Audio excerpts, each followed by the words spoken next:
When Michael Jordan arrived in the forgotten town of Oak Ridge with his grieving nephew Ethan, he expected to discover a young basketball talent, but instead, he found broken dreams, struggling families, and a community that had forgotten how to hope. After being turned away from a restaurant because of appearances, Michael chose compassion over revenge and began a journey that would heal a wounded boy, restore a dying town, and prove that one small act of kindness from the past could change countless lives for generations to come. Michael Jordan kept one hand on the wheel as the rented SUV rolled into Oak Ridge, just as the sun was starting to drop behind the old hills. The town looked smaller than he remembered from stories he'd heard over the years. He had told everyone the trip was about checking out a high school kid named Tyler Brooks who could really play ball. That part was true. But the bigger reason sat right next to him in the passenger seat. His nephew Ethan hadn't been the same since losing his mom. The boy was only 16, but his eyes already looked tired and hard. He stayed mad at the world and figured kindness was just something weak people did. Michael hoped this quiet drive and a few days in a place like this might open something up in Ethan that no trophy or championship had ever reached. After hours on the road, they decided to grab dinner at the nicest spot in town, the Hawthorne House. The place had a fancy brick front and big windows, but when they stepped inside, the dining room was only half full. Soft lights hung from the ceiling, and the tables had nice white cloths. The manager, Margaret Collins, came straight over. She knew exactly who Michael was. For a second, her face lit up with that usual smile people give celebrities, but then her eyes dropped to Ethan's old hoodie and beat-up sneakers. Her expression changed. "I'm sorry, Mr. Jordan," she said in a calm, polite voice, "but we're unable to accommodate you tonight." Ethan looked around the nearly empty room. "There are empty tables everywhere," he said, his voice already getting tight. Margaret didn't raise her voice or get rude. She just answered, "Not every empty seat is meant for everyone." The words landed like a slap. Michael felt Ethan tense up beside him, but he put a hand on the boy's shoulder and guided him back outside without making a scene. The cool evening air hit them as soon as they stepped onto the sidewalk. Ethan spun around, face red with anger. "You could destroy that place with one phone call, Uncle Mike. One call, and it's done." Michael looked at his nephew for a long moment, the streetlights just starting to flicker on. "And what would that teach you?" he asked quietly. "That people shouldn't disrespect others," Ethan shot back. Michael shook his head. "No, it would only teach you that power can hurt people. That's not the lesson I want you carrying around." He turned and looked back at the restaurant, its warm lights glowing through the windows. Then his eyes moved past it to the rest of the town. Closed stores with dusty windows, empty streets where grass grew through cracks in the sidewalk, broken signs hanging crooked on old buildings. The whole place felt worn down and forgotten. Michael spoke so softly, Ethan almost missed it. "Maybe the real problem here is bigger than one restaurant." They stood there in silence for a while, the weight of the day settling in. Michael thought about how many doors had closed on him when he was young, and how many times someone had looked at him and decided he didn't belong. He glanced at Ethan, who was still breathing hard, fists clenched at his sides. This trip wasn't just about basketball or scouting talent.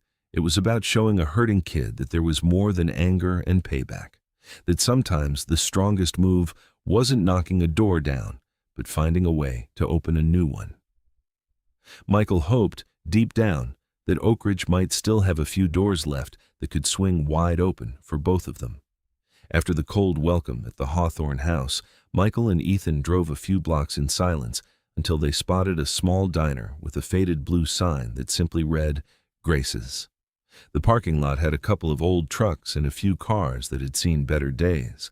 They stepped inside and the place felt completely different from the fancy restaurant they had just left.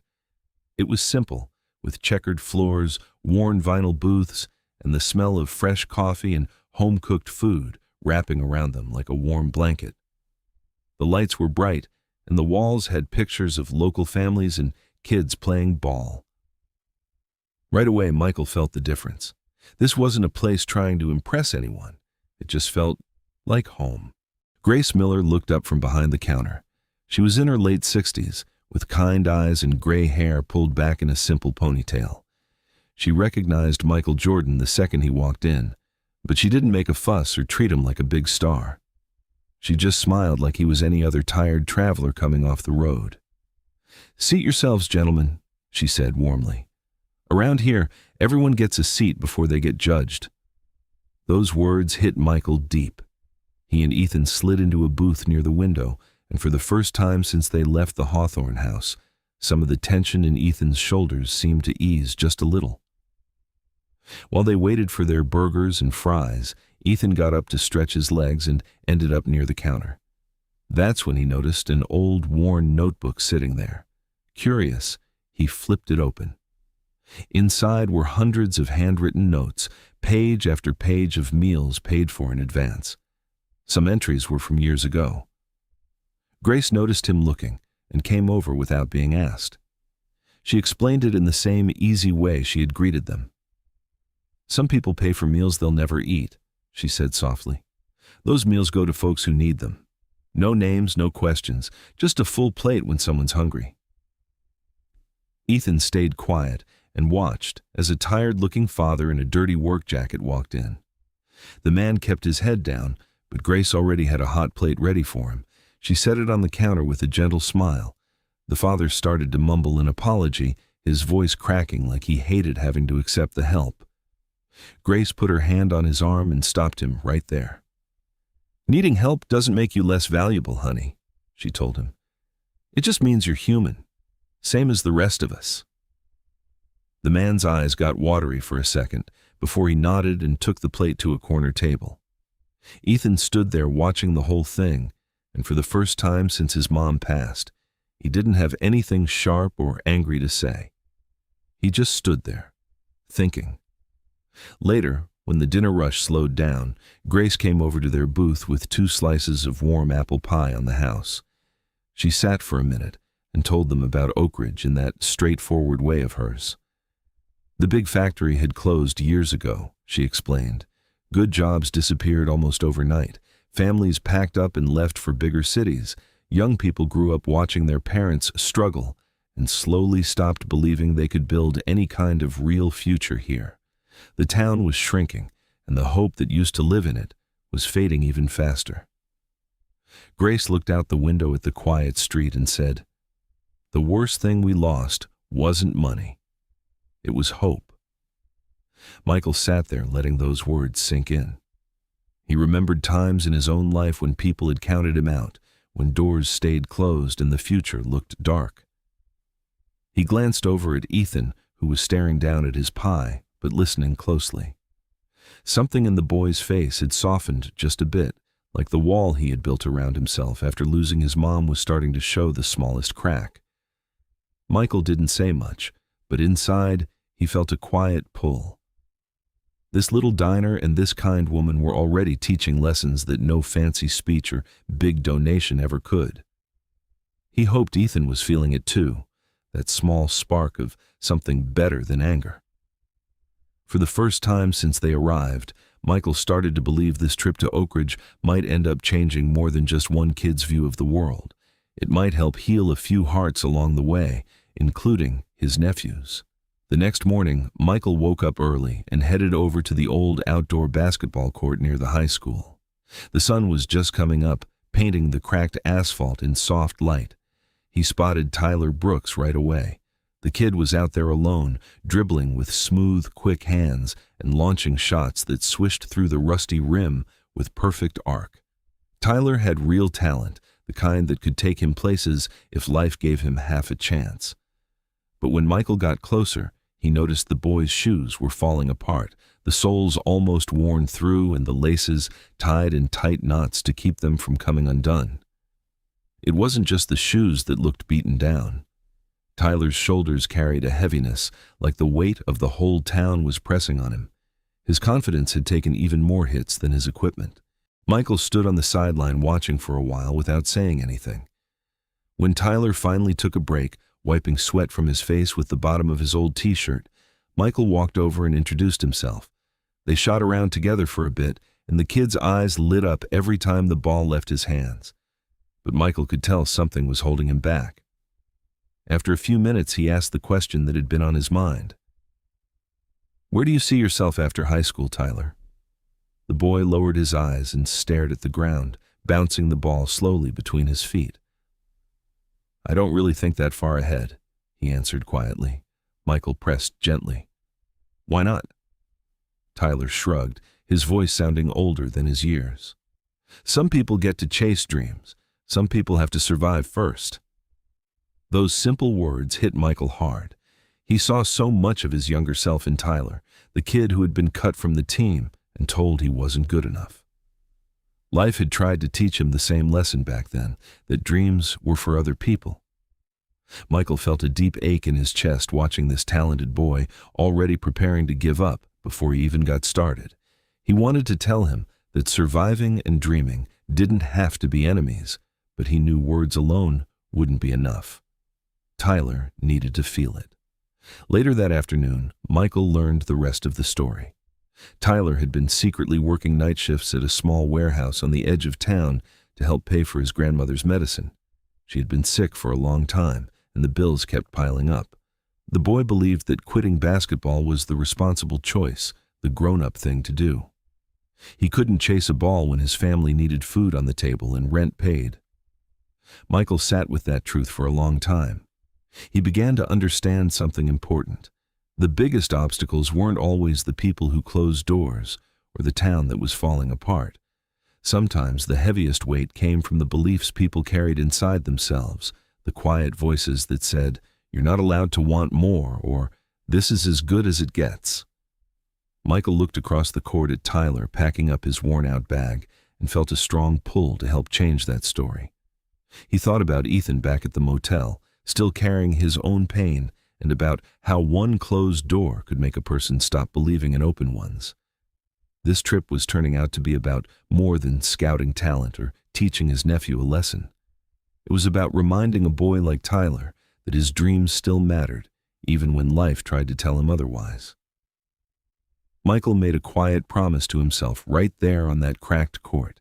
He wasn't going to let this kid give up without a fight, not if he could help it. That same afternoon, Michael decided to visit the Oak Ridge Community Center.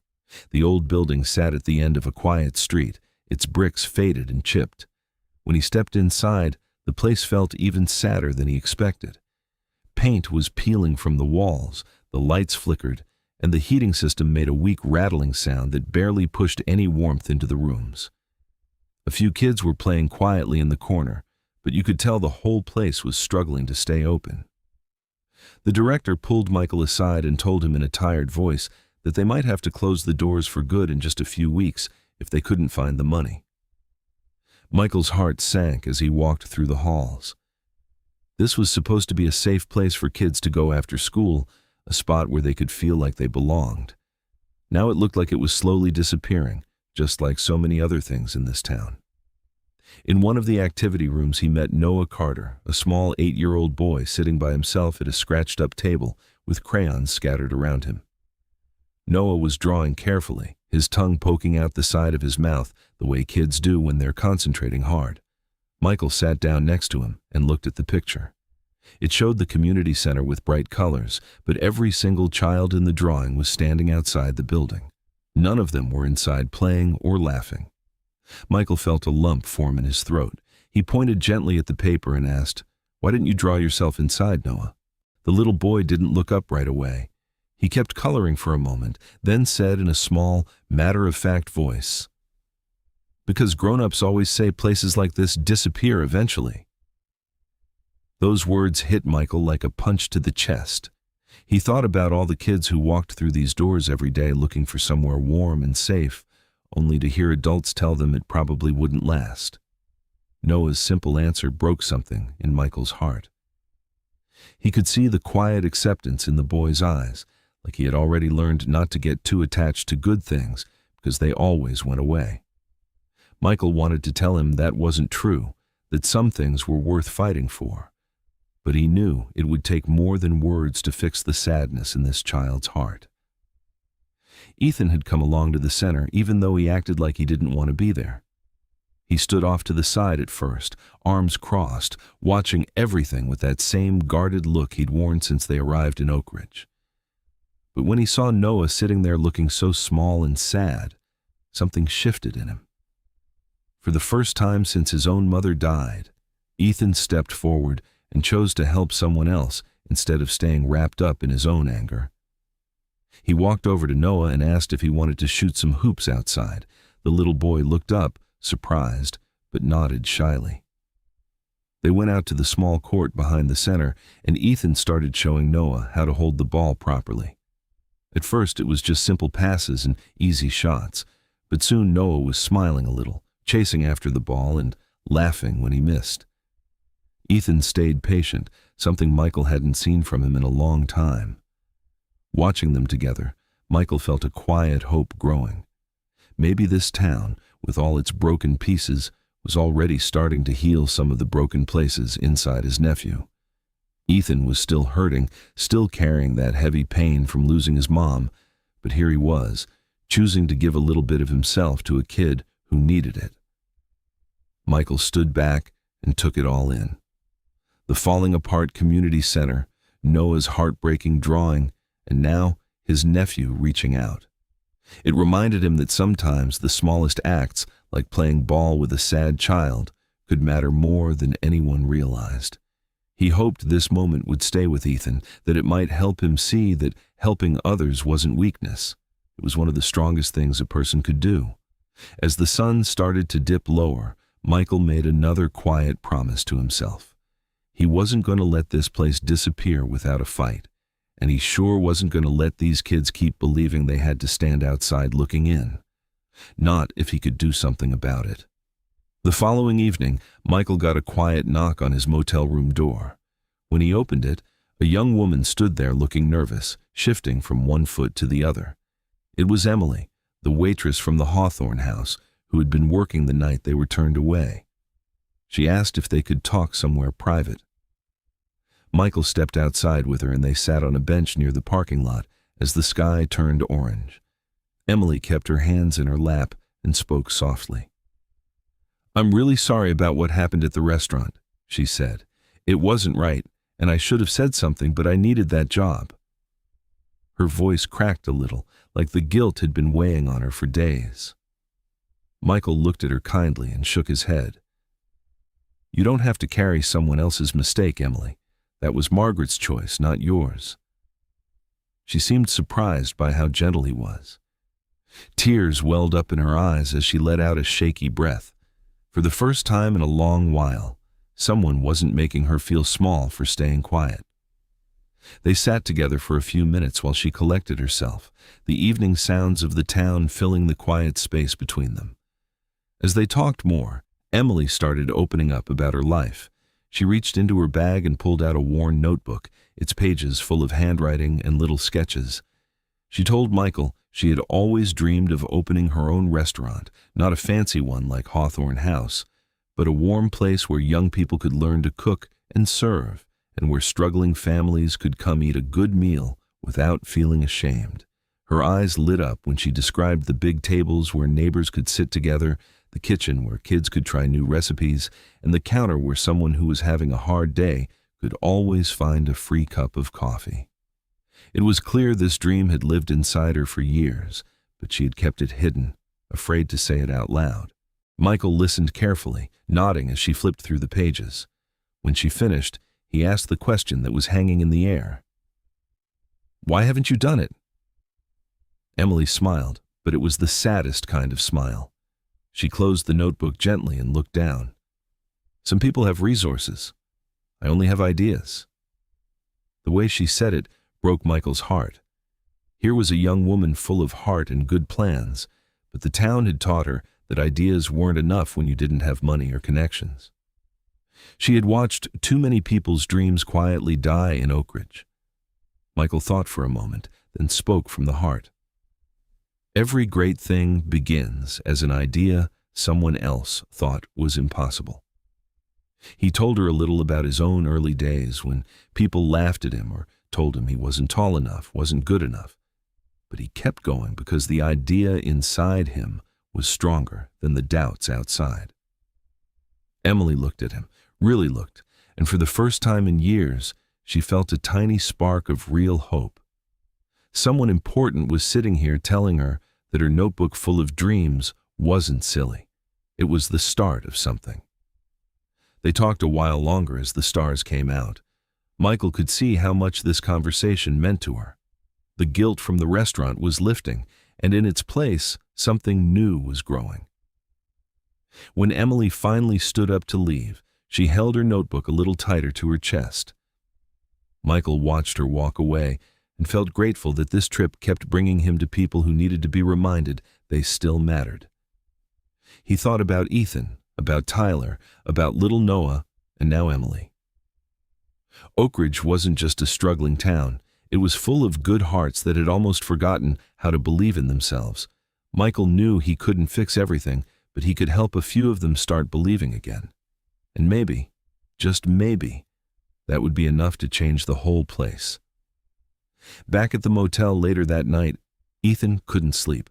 He had seen his uncle on the phone earlier, talking quietly to someone about investors and lawyers.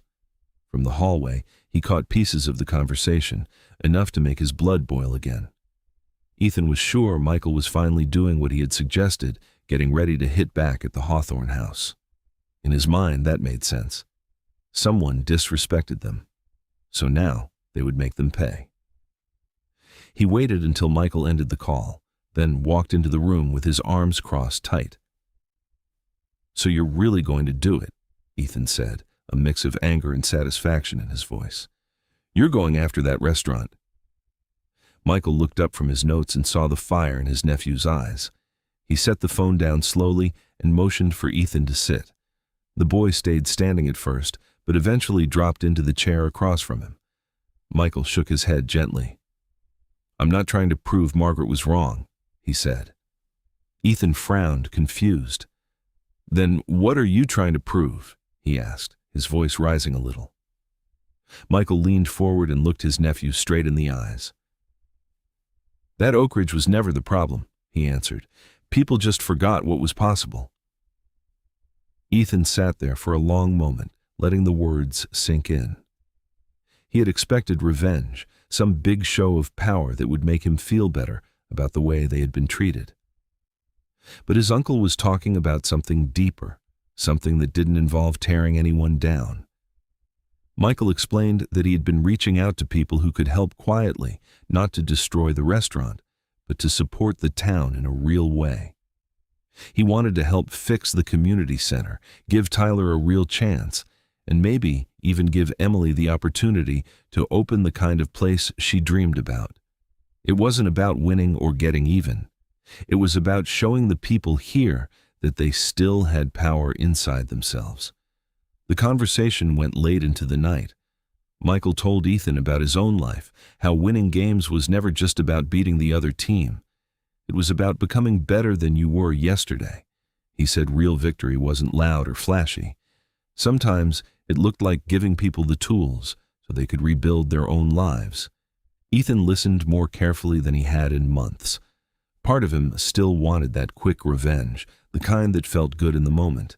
But another part, the part that had played ball with little Noah earlier, was starting to understand what his uncle meant.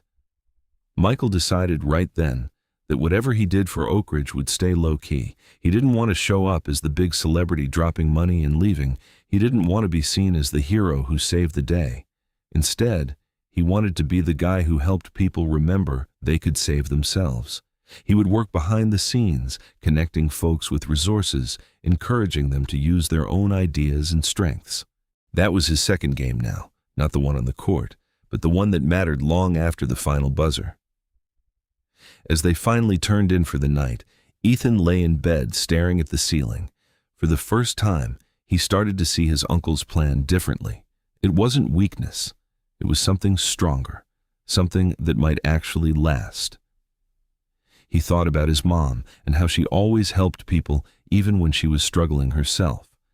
Maybe that was the kind of strength he had been missing. Outside the window, the quiet streets of Oak Ridge stretched out under the stars, and for the first time since they arrived, Ethan wondered if this broken-down town might still have a real future after all. Michael's quiet decision was already changing things, starting with the boy sleeping in the next bed. The next few days moved quietly in Oak Ridge, but small changes started showing up in ways no one expected. Early one morning, Grace Miller arrived at her diner, like always, ready to open up and serve the usual breakfast crowd. She noticed an envelope taped to the door with her name on it. Inside were keys to the old abandoned building right next door that had sat empty for years. Curious and a little nervous, she walked over and unlocked the door. When she stepped inside, her hand flew up to her mouth. The space had been cleaned up, and brand new kitchen equipment filled the room. Stainless steel counters, modern ovens, big refrigerators, everything a real restaurant kitchen would need.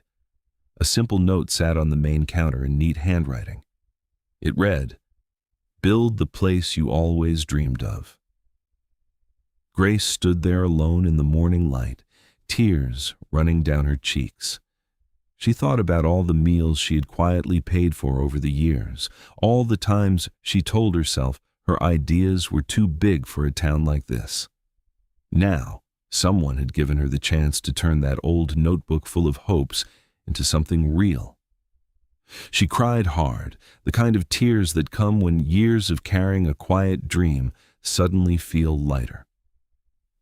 For the first time in a long while, Grace allowed herself to believe that maybe her little diner could grow into the warm community place she had always pictured. She wiped her eyes and smiled through the tears, already imagining families eating together and kids learning in the kitchen. Later that same day at the high school, Coach Reed walked into the gym for practice and stopped in his tracks. The old, tired space looked completely different. New basketballs lined the sidelines, fresh uniforms hung neatly in the locker room, and the court itself had been repaired and painted with clean lines. The equipment was all top quality, the kind of stuff bigger schools had. Coach stood there speechless for a minute, running his hand over the smooth new backboard. A small card had been left on the bench with a short message. "Talent deserves a chance." No big signature, no flashy announcement, just those quiet words. The players trickled in one by one, and their faces lit up when they saw the changes. Tyler Brooks touched the new ball like it was something precious. For kids who had been making do with old, patched-up gear for years, this felt like a miracle. Coach Reed gathered them together and told them the equipment came from someone who believed in them. He didn't need to say much more. The boys stood a little taller that day, and Tyler especially felt a new fire in his chest. Someone out there thought he was worth investing in. That belief meant more than any new shoes or fancy court ever could. That evening, little Noah Carter came home from the community center carrying a brand new basketball under his arm. A simple tag was tied to it with string. The only message read, "Never stop playing because someone else stopped believing." Noah's eyes grew wide as he showed it to his mom. He had never owned a ball this nice before. He ran straight to the little patch of grass outside their house and started dribbling, laughing every time the ball bounced true. The gift reminded him that it was okay to dream and play, even when the grown-ups around him sounded tired and hopeless. Michael heard about all three surprises through quiet conversations around town. He stayed in the background, not wanting any credit or attention. He watched from a distance as Grace wiped happy tears, as Tyler practiced harder than ever, and as Noah's laughter carried across the street. These gifts without a name were doing exactly what he hoped. They were giving people tools and reminding them they were worth believing in. Ethan noticed it too. He saw how these small acts were lifting the whole town in a way revenge never could. For the first time, he started to understand his uncle's way of doing things. It was quiet, but it touched hearts deeper than anything loud ever could. Oak Ridge still had a long way to go, but these moments of unexpected kindness were like cracks of light breaking through old walls. Grace, Tyler, Noah and so many others were starting to remember what hope felt like. And Michael, sitting quietly with his nephew that night, felt more sure than ever that this was the right kind of game to play, the kind where everybody got a chance to win. The excitement from the surprise gifts didn't last long before life in Oak Ridge threw another hard punch. The night before the big tournament game, Tyler's grandmother, Mary, suddenly collapsed at home. Tyler found her on the kitchen floor, barely conscious, and the ambulance ride to the small county hospital felt like the longest minutes of his life. The doctors said it was her heart again, the same problem that had been getting worse for months. Sitting in the waiting room with his head in his hands, Tyler made up his mind. He was done with basketball. The team would have to play without him. His grandmother had sacrificed everything for him, and now it was his turn to take care of her. Dreams had to wait when family needed you. Michael got the news and drove straight to the hospital. He found Tyler in the hallway, eyes red and shoulders slumped. The boy looked completely defeated. Michael sat down beside him on the hard plastic chair and listened as Tyler poured out all the fear and guilt that had been building up. "She gave up so much so I could play," Tyler said, his voice breaking. "I can't keep doing this while she's sick. It's not right." Michael felt the weight of those words. He remembered his own mother and how family always came first, but he also knew what it felt like to let go of something you loved because life made you choose. He put a hand on Tyler's shoulder and spoke quietly from the heart. "If your grandmother sacrificed everything for your dream, would she want you to bury it?" The question hung in the air. Tyler broke down then, crying the kind of tears he had been holding back for too long. Michael stayed right there with him, letting the boy feel everything. After a while, one of the nurses came out and said Mary was awake and asking for her grandson. They walked into the room together, and what happened next changed everything. Mary was weak, but her eyes were clear and full of love. She reached for Tyler's hand and told him she had written a letter months ago, just in case something like this happened. With shaking hands, she gave it to him. Tyler opened it slowly and read the words his grandmother had put down with so much care. Tyler, my love was never meant to hold you back. It was meant to help you fly. Don't stop playing for me. Play for the boy who still dreams. That's the best way you can take care of me. The letter was full of memories, little stories about watching him play since he was small, and how proud she was of the young man he was becoming. By the time Tyler finished reading, tears were streaming down his face. He hugged his grandmother gently, promising he wouldn't quit. Michael stepped back to give them privacy, but he felt deeply moved watching the two of them. This was the kind of love that kept people going through the hardest times. Mary's quiet strength and her belief in Tyler reminded him why he had come to Oak Ridge in the first place. It wasn't just about fixing buildings or giving equipment. It was about helping people hold on to the dreams that made life worth fighting for. That night, Tyler stayed by his grandmother's side until she fell asleep. When he finally left the hospital, he carried the letter in his pocket like a shield. The fear was still there, but so was a new determination. Michael drove him home in silence, knowing the boy had just learned one of the hardest and most beautiful lessons. Love doesn't ask you to give up who you are. Real love gives you wings.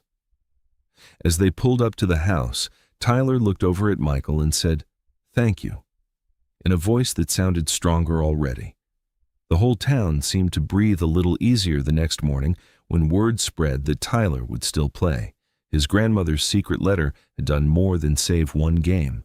It had reminded everyone that the people who love us most want to see us soar, even when life tries to keep us grounded.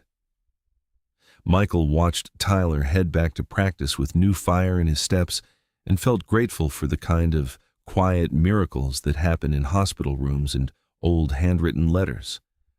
Oak Ridge was teaching all of them that hope could show up in the hardest moments if you were willing to keep believing. Game night arrived and the old high school gym was packed tighter than anyone had seen in years. Word had spread about the new equipment, and Tyler's grandmother and people from all over Oak Ridge showed up to cheer the team on. But the Oak Ridge Eagles were big underdogs.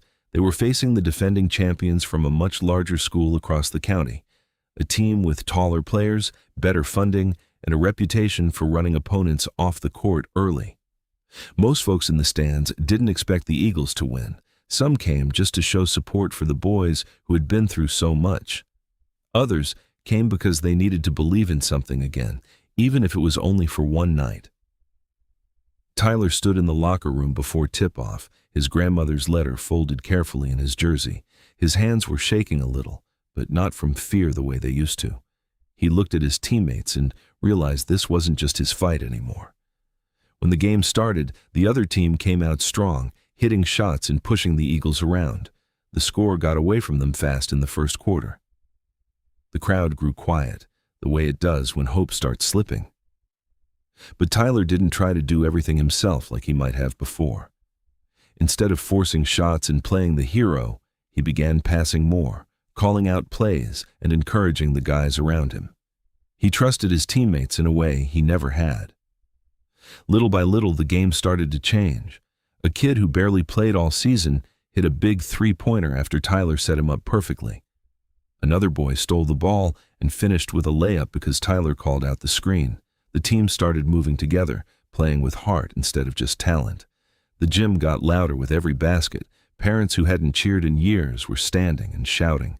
Even the people who had given up on the town months ago found themselves yelling for the Eagles. Tyler wasn't the leading scorer that night, but he was the heart of the team. He made sure no one felt left out, lifting guys up when they missed shots and celebrating every small win. In the stands, Michael sat beside Ethan, watching closely. When Tyler assisted another basket that tied the game late in the fourth quarter, Michael leaned over and said to his nephew, "Great players don't just make shots, they make others believe they can." Ethan nodded slowly, his eyes fixed on the court. He saw the difference in Tyler, how the boy had grown in just a few days. It reminded him of his own walls and how hard it still was to let people in after losing his mom. But watching this team fight together was starting to crack something in him too. The final minutes were intense. The other team pushed hard, but the Eagles refused to break. With seconds left and the score tied, Tyler drove toward the basket, drew two defenders, and kicked the ball out to his open teammate. The shot went up clean and dropped through the net as the buzzer sounded. The gym exploded. Players rushed the court, hugging and jumping while the crowd roared like they had just won the state championship. Tears and laughter mixed together as parents ran down from the stands. Tyler looked up into the crowd and spotted his grandmother sitting in a wheelchair near the front, smiling with pride. That moment meant more than any trophy ever could. Michael and Ethan made their way down to the floor after the celebration started to calm. Tyler came over, sweaty and grinning, and thanked them both. The win wasn't just about beating a better team. It was about a town remembering it still had fight left in it. Ethan stood there quietly, taking it all in. For the first time, he felt like he was part of something bigger than his own pain. Michael put an arm around his nephew's shoulders as they watched the team celebrate. This game had shown everyone in Oak Ridge what was possible when people started believing in each other again. And that belief was spreading faster than anyone could have imagined. The high from the big game didn't last long. By the next morning, rumors were already flying around Oak Ridge. Someone had seen Michael meeting with investors and noticed the new equipment showing up in unexpected places. Word spread fast in a small town. People started whispering that the famous basketball legend was trying to buy the whole place and control everything. Some folks were grateful, but others grew suspicious. They worried a big outsider was coming in to change their town into something it wasn't. At the diner, at the gas station, and even at the community center, conversations turned uneasy. The same people who had cheered in the gym the night before now wondered if Michael was pulling strings for his own reasons. The joy from the win started to feel fragile, like it could break at any moment. Margaret Collins wasted no time. She called a local reporter and gave an interview that spread quickly through the county. Standing outside the Hawthorne house with her arms crossed, she looked straight into the camera and said, "One famous person cannot decide what happens to our town. Her voice was sharp and confident. She talked about how outsiders didn't understand the real Oak Ridge, how real change had to come from the people who actually lived there. The interview played on the evening news and stirred up even more talk. Some people agreed with her, others felt torn. The town that had started coming together suddenly felt divided again. Michael watched the report from his motel room and felt the weight of it. He had tried to stay quiet and help from behind the scenes, but now his good intentions were being twisted into something that looked like control. Ethan was furious when he saw the interview. He paced the room, fists clenched, the old anger rushing back. "She's attacking you now after everything you've done for this town," he said. "You should expose her, Uncle Mike. Show everyone what kind of person she really is. One call in a restaurant is finished." The boy wanted revenge so badly, it showed in every word. He thought hitting back hard was the only way to protect what they had started building here. Michael listened patiently, letting his nephew get it all out. He understood that anger. He had felt it many times in his life, but he also knew where it led if you let it take over. Michael waited until Ethan calmed down a little, then spoke in that steady, quiet way of his. "Justice is not about creating another victim." He looked his nephew in the eyes and explained that tearing Margaret down wouldn't fix the real problems in Oak Ridge. It would only make more hurt and more anger. He reminded Ethan about the lessons they had seen in Grace's diner, in Tyler's letter, and in the way the team had come together. Real change wasn't about winning fights. It was about helping people become better than their worst moments. Ethan didn't like the answer at first. He wanted action, something fast and powerful. But deep down, he knew his uncle was right. Revenge might feel good for a minute, but it wouldn't heal the town or the pain still living inside him. That night, the rumors and Margaret's words hung heavy over Oak Ridge. Michael sat outside the motel, looking at the quiet streets, and wondered if all the good they had started would slip away. Ethan joined him after a while, and they sat together in silence. The boy was still struggling with his own feelings, but he was beginning to see the strength in his uncle's choice to take the harder road. Michael put a hand on Ethan's shoulder and told him the truth. "This is when it gets hard, son. But this is also when it matters most. Even though everything felt like it was falling apart, something important was happening underneath the noise. People in town were talking, asking questions, and thinking about what kind of place they wanted Oak Ridge to be. The conflict was painful, but it was also forcing hearts to open in new ways. Michael believed they could still come through it stronger, not by fighting back, but by keeping their focus on the people who needed help the most. As the stars came out, both he and Ethan felt the weight of the moment, but they also felt a quiet hope that the town might choose kindness over fear after all. The tension from the rumors and Margaret's interview finally boiled over that evening. Ethan and Michael got into a heated argument back at the motel. Ethan was still pushing for payback, convinced that staying quiet made them look weak. Words flew back and forth until Ethan couldn't take it anymore. He grabbed his hoodie and stormed out, slamming the door behind him. Michael let him go for a little while, knowing the boy needed space, but when it got dark and Ethan still wasn't back, worry set in. He drove around the quiet streets looking for him, heart heavy with concern. Eventually, he found Ethan sitting alone on the cracked concrete of an old, forgotten basketball court on the edge of town.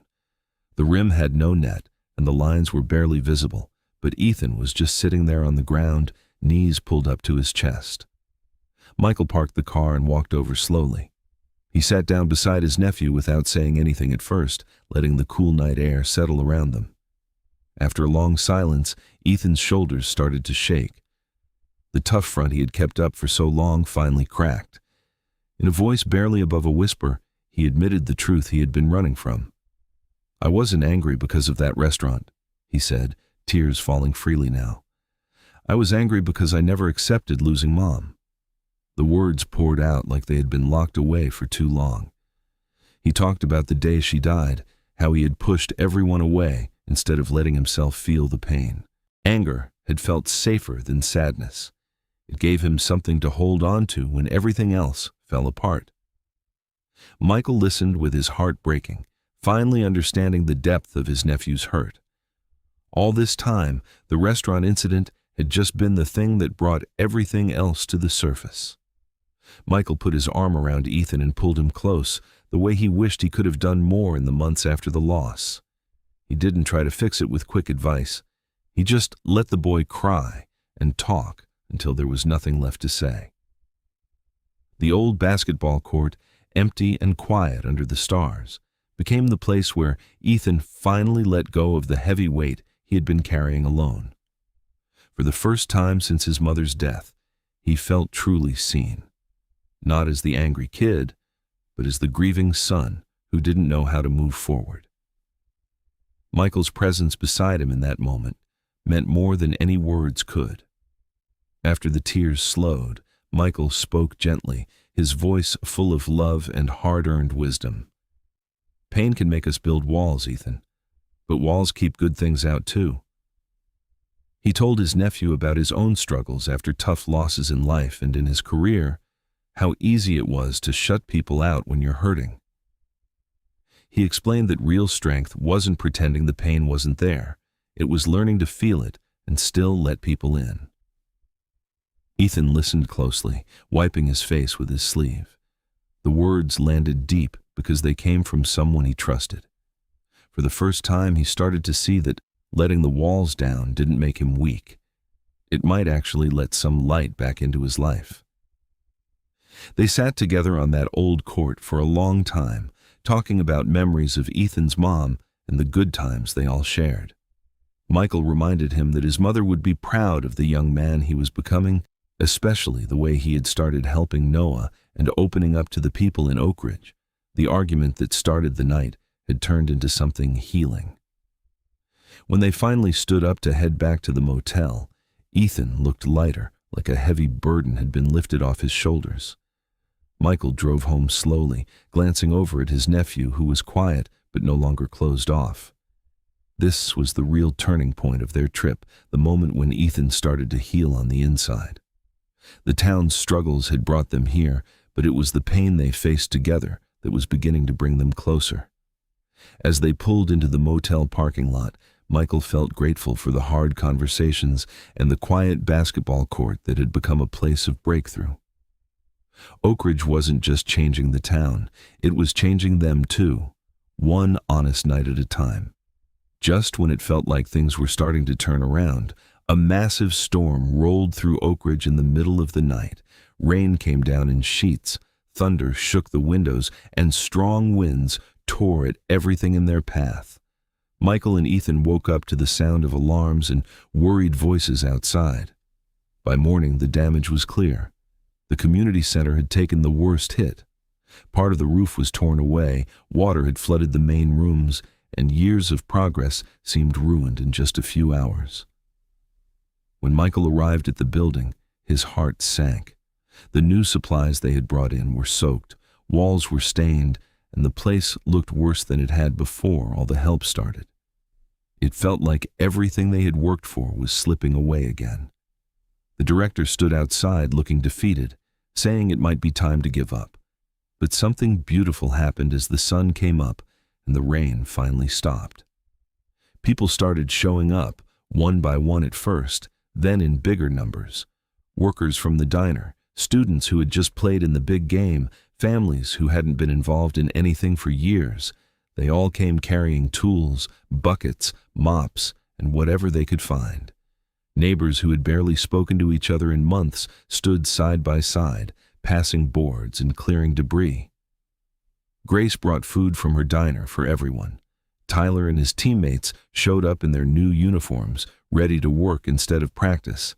Even little Noah was there with his mom, handing out water bottles with a serious look on his face. The whole town turned out like one big family that refused to let their community center die. Michael worked right alongside them, hammering boards and hauling wet drywall. He watched in quiet amazement as old arguments were set aside, and people who used to avoid each other laughed together while cleaning up the mess. Emily brought her notebook and started sketching simple improvements they could make while rebuilding.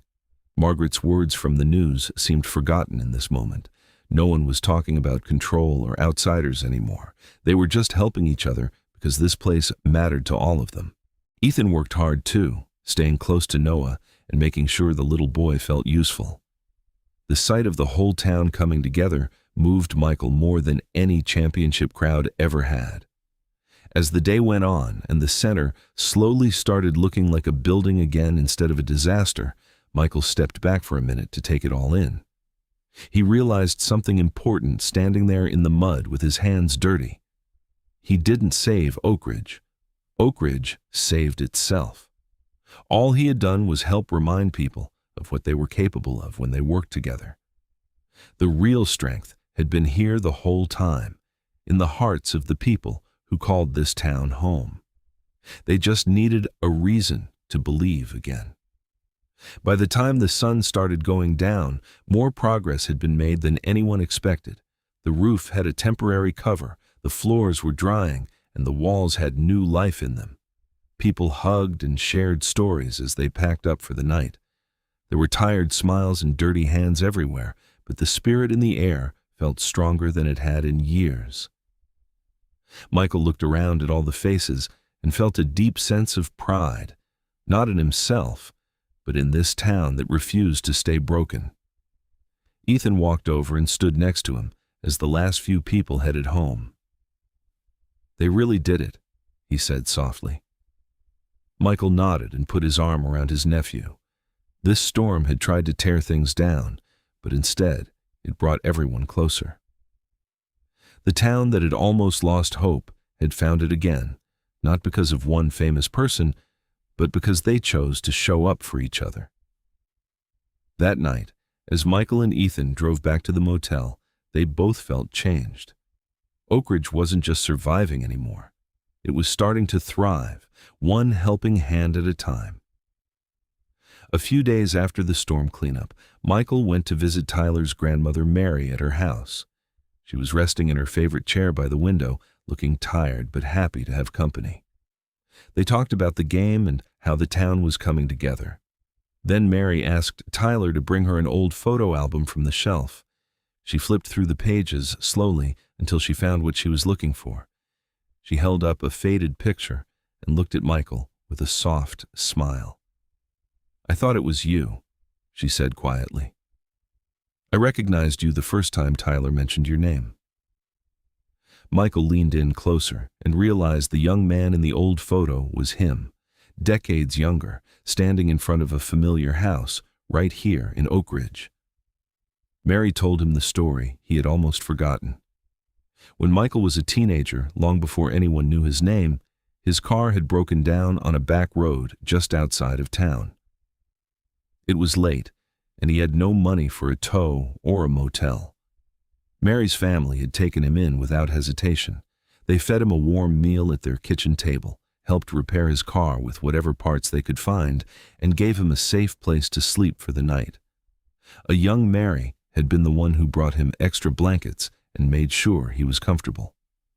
She remembered how polite and grateful he was, even though he was clearly worried about his future. "You were just a boy trying to find your way," she said, her voice full of warmth. Michael sat there quietly as the memories came flooding back. He had been so young and unsure of himself back then, carrying the same kind of doubts that Tyler and so many kids in Oak Ridge felt now. That one night of kindness from strangers had stayed with him all these years. It taught him that help could come from the most unexpected places, and that a single act of generosity could change someone's path. He looked at Mary with grateful eyes and felt a deep connection to this town that went way further back than anyone knew. When Tyler asked why he had come back to Oak Ridge after all this time, Michael spoke from the heart. "I never forgot the kindness this town gave me when I had nothing." His voice was thick with emotion as he explained that life had taken him far away, but he always remembered the family that helped him when he was down. Coming back wasn't just about scouting talent or helping Ethan. It was about returning the goodness that had been shown to him so many years ago. He wanted to pass it forward to the next generation in the same place that had once helped him. Mary reached out and took his hand. There were tears in both their eyes as they sat together, remembering that long-ago night. Tyler watched the two of them, realizing his grandmother had played a small but important part in Michael Jordan's story. It made the help they had received feel even more special. Ethan, who had come along for the visit, listened quietly from the side of the room. He was starting to see how one small act could create ripples that lasted decades. That afternoon stayed with all of them long after Michael and Ethan left. The photo from the past had brought everything full circle. Michael's return to Oak Ridge wasn't random. It was a way of saying thank you to a town and a family that had shown him kindness when he needed it most. As they drove away, Michael felt at peace. He had come to give back, and in doing so, he was healing old memories while creating new hope for the future. Oak Ridge had saved him once without even knowing it. Now he was glad to be part of saving it right back. The grand opening of the new community restaurant and youth center finally arrived on a bright Saturday afternoon. Every family in Oak Ridge received the same simple invitation in their mailbox. There was no fancy paper, no VIP list, and no special treatment for anyone. The card simply said, "Everyone belongs. Come celebrate with us." People started gathering early, carrying covered dishes and smiling nervously as they walked through the freshly painted doors. The space felt warm and welcoming, with long tables set up so neighbors could sit together, a bright kitchen where kids could watch and learn, and plenty of room for everyone. Laughter and conversation filled the air as old friends and new ones mixed in ways they hadn't in years. Michael and Ethan stood near the entrance, watching families walk in together. It felt like the town was finally breathing again. Grace beamed as she welcomed people at the door, her new kitchen humming with activity. Tyler brought his grandmother in her wheelchair, and Noah ran around showing everyone his favorite spots in the youth center.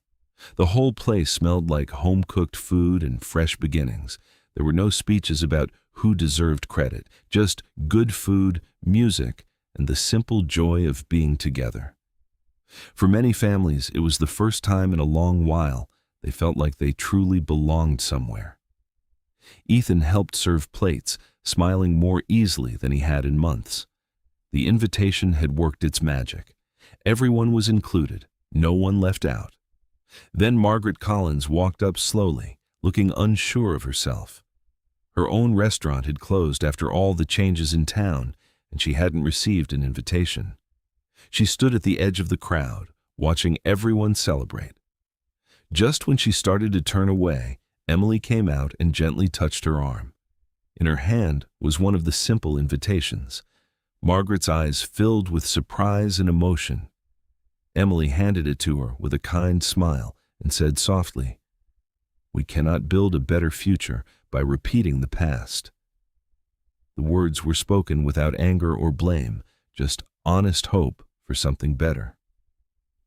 Margaret took the card with shaky hands, tears slipping down her cheeks. For the first time in years, she felt the weight of her old choices start to lift. She stepped inside with Emily's arm linked through hers. No one made a big scene. People simply made room at the tables and passed her a plate. Margaret sat quietly at first, but soon she was talking with neighbors she had barely noticed before. The moment wasn't about forgetting what happened. It was about choosing not to let it define their future. Michael watched from across the room and felt a deep sense of peace. This was the kind of healing he had hoped for. As the afternoon went on, the restaurant became exactly what Emily had dreamed about in her notebook. A place where struggling families could eat with dignity, where young people could learn new skills, and where the whole town could remember they were stronger together. Ethan stood next to his uncle and said quietly, "This feels right." Michael nodded, his heart full. Everyone had been invited, not just to a party, but to a new chapter in Oak Ridge's story. And in that simple act of inclusion, the town took one more big step toward healing. The day ended with full bellies, warm conversations, and a quiet understanding that belonging wasn't something you had to earn. In this new Oak Ridge, It was simply given to everyone. In the weeks that followed the grand opening, Oak Ridge began to feel truly alive again. The community restaurant became the heart of the town, serving warm meals every day and giving young people like Emily a chance to learn real skills in the kitchen. Families who once struggled to put food on the table now had a place where they could eat with dignity and pride. Right next door, the youth center opened its doors wide, filled with laughter, after-school programs, and a newly repaired gym where kids could dream again. Job training programs started up, helping parents learn new skills so they could find steady work without having to leave town. Scholarships were created for students like Tyler, who had talent and heart, but needed a little help to chase bigger opportunities. And small business support gave local folks the tools and confidence to open their own shops and services. The changes weren't flashy or overnight, but they were real, and you could feel the hope growing in every corner of town. People walked the streets a little taller. Closed stores started reopening with fresh paint and new signs. Young families who had moved away began coming back because they heard things were different now. Neighbors helped neighbors without being asked, and children like Noah grew up believing that good places didn't have to disappear. The transformation touched everyone in quiet, personal ways. Tyler's grandmother watched her grandson head off to school with real dreams in his eyes. Grace saw her diner grow into the community hub she had always imagined. Emily poured her heart into the restaurant every single day, her old notebook now filled with new memories instead of just wishes. Even the air in Oak Ridge seemed lighter, full of possibility instead of worry. One sunny afternoon, the whole town gathered again for a simple celebration outside the community center. People brought chairs and blankets and sat together on the grass. When it was his turn to speak, Michael stood up in front of the crowd without any fancy notes or microphone. He looked out at all the familiar faces, families, kids, workers, old friends, and spoke from the heart. "I didn't come here to rescue Oak Ridge," he said, his voice steady and warm. "I came here to remind people that they were never powerless." The words landed gently but deeply. You could see them sink in as parents wiped their eyes and kids sat up straighter.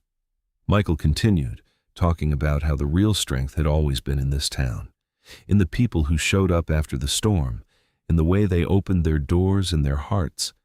He thanked them for teaching him and Ethan just as much as he had tried to help them. His voice caught a little when he mentioned the night his car broke down years ago and how one family's kindness had stayed with him forever. By the time he finished, there wasn't a dry eye in the crowd. The applause wasn't loud and wild.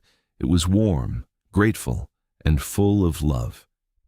Ethan stood beside his uncle, clapping along with everyone else. He had changed so much during their time here. The anger that once filled him had been replaced by something softer and stronger.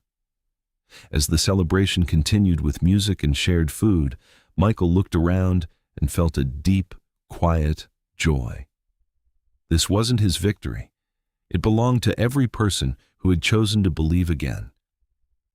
The new Oak Ridge wasn't perfect, but it was theirs, built by their own hands and hearts.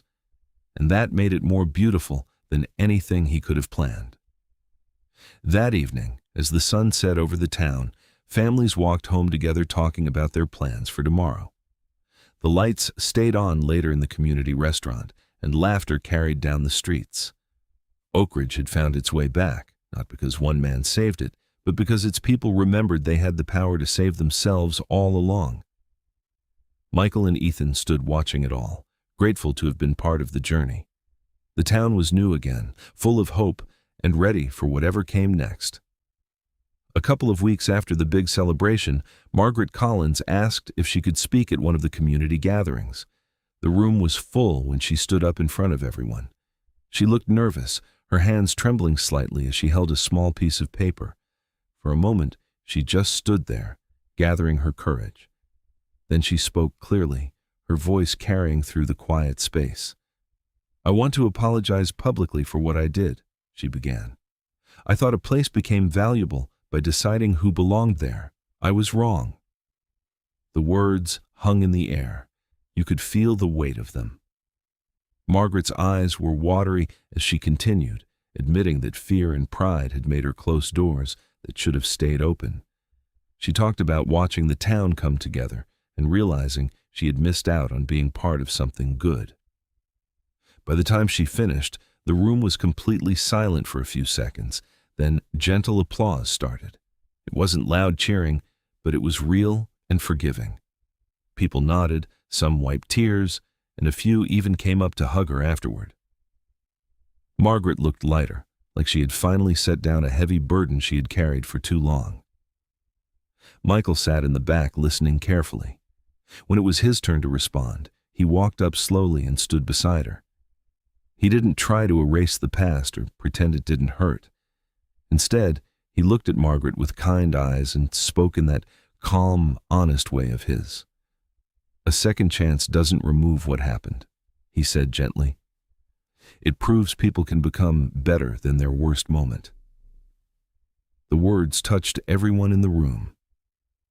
Michael explained that he had made plenty of mistakes in his own life, and he was grateful for people who had given him room to grow.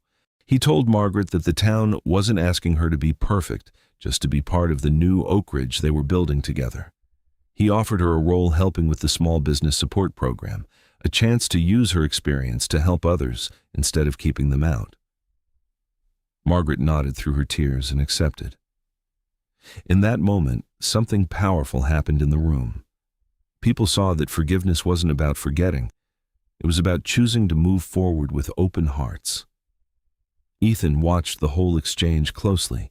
He thought about his own anger and how hard it had been to let it go. Seeing Margaret take responsibility and Michael offer grace helped him understand even more about the kind of man he wanted to become. After the gathering, small groups stayed to talk. Margaret sat with Emily for a long time, the two women finding common ground in ways no one expected. The community restaurant served coffee late into the evening as people shared stories and laughed about old times. The air felt cleaner, like the last heavy cloud over the town had finally lifted. Michael and Ethan walked home under the streetlights, the quiet streets feeling peaceful instead of empty. This second chance wasn't just for Margaret, it was for the whole town. It showed everyone that mistakes didn't have to define them forever. People could learn, grow, and become better. Oak Ridge was proving that every single day. As they reached the motel, Ethan looked at his uncle and said softly, "I'm glad you didn't let me push for revenge." Michael smiled and put an arm around his shoulders. They had all come a long way, and the best part was knowing there was still more good ahead. The second chance had been given, and the town was making the most of it, one honest conversation and one kind act at a time. The new community restaurant had only been open a short time when it showed its true heart, one quiet evening. An elderly man stood outside the door, looking in through the big windows. He was neatly dressed, but his coat was thin and his shoes worn. He hesitated, counting coins in his pocket, clearly wanting to go inside, but worried he couldn't afford it. People walked past him into the warm lights, but he stayed on the sidewalk, hungry and unsure. Little Noah Carter noticed him from inside. Without thinking twice, the boy put down his drawing and walked straight out.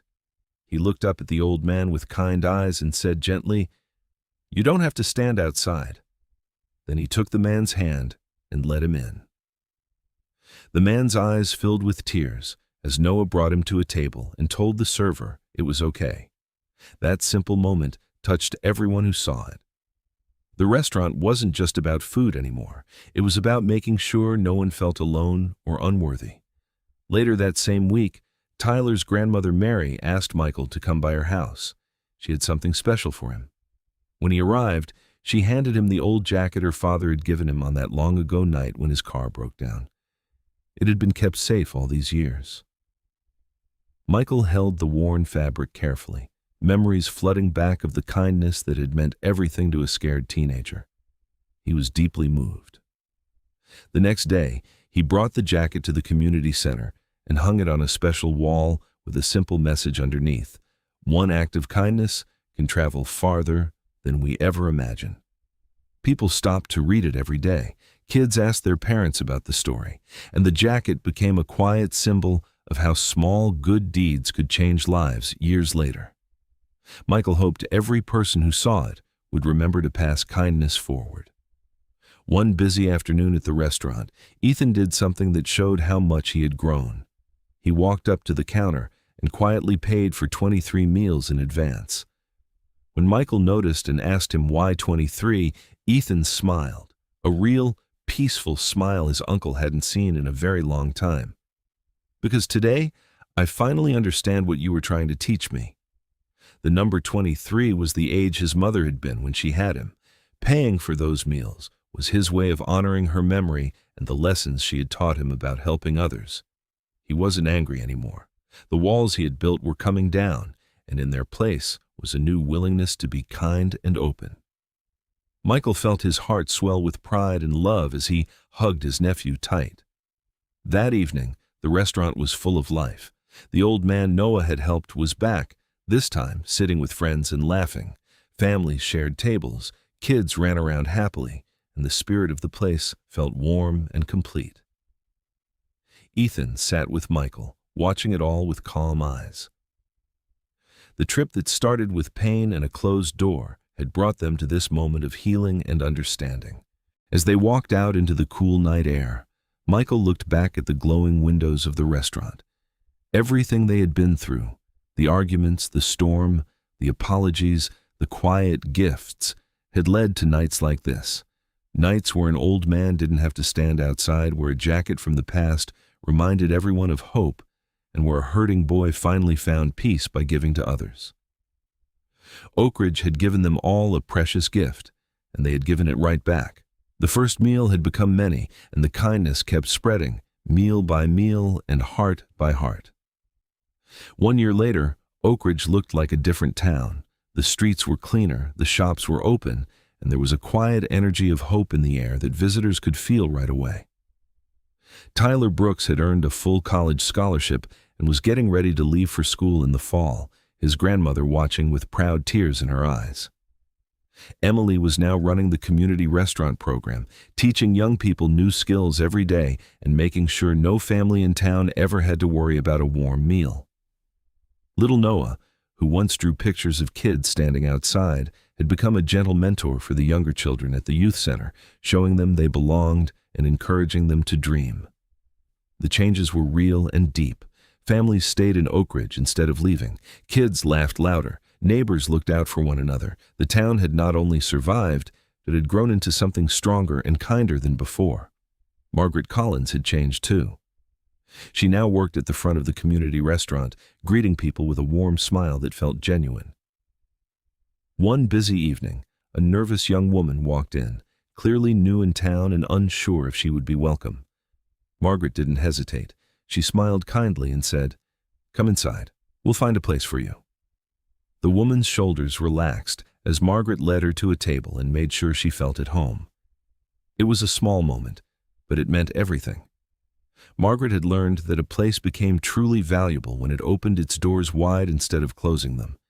She had become living proof that people really could grow beyond their worst mistakes.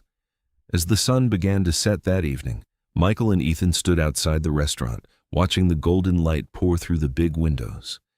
Inside, the tables were crowded with families laughing together, children playing happily in the corner, and neighbors sharing stories over plates of good food. The town felt reunited, alive in a way it hadn't been in years. Ethan looked at the scene for a long moment, then turned to his uncle. "Do you think all of this happened because one person closed a door?" he asked quietly. Michael looked through the window at all the joy inside, the families, the laughter, the children who now believed in tomorrow. He thought about the long journey they had taken together, the pain, the lessons, and the love that had grown in this small town. With a gentle smile, he answered, "No, it happened because someone opened one." Those simple words felt like the perfect ending to their story. The closed door at the beginning had led them here, but it was the many open doors along the way, in hearts, in homes, and in this restaurant, that had changed everything. Ethan nodded, understanding more than ever. He was no longer the angry boy who arrived in Oak Ridge. He was stronger, kinder, and ready to carry the lessons forward. Michael put his arm around his nephew's shoulders as they stood there together. The restaurant glowed warmly against the evening sky, a beacon of everything they had all worked for. Oak Ridge had taught them that even the hardest beginnings could lead to beautiful endings when people chose kindness, courage, and second chances. The door that once closed had led to one that would never close again. And as they walked away into the peaceful night, both of them knew this wasn't really the end. It was just the beginning of many more open doors, many more shared meals, and many more lives changed by the simple power of believing in each other.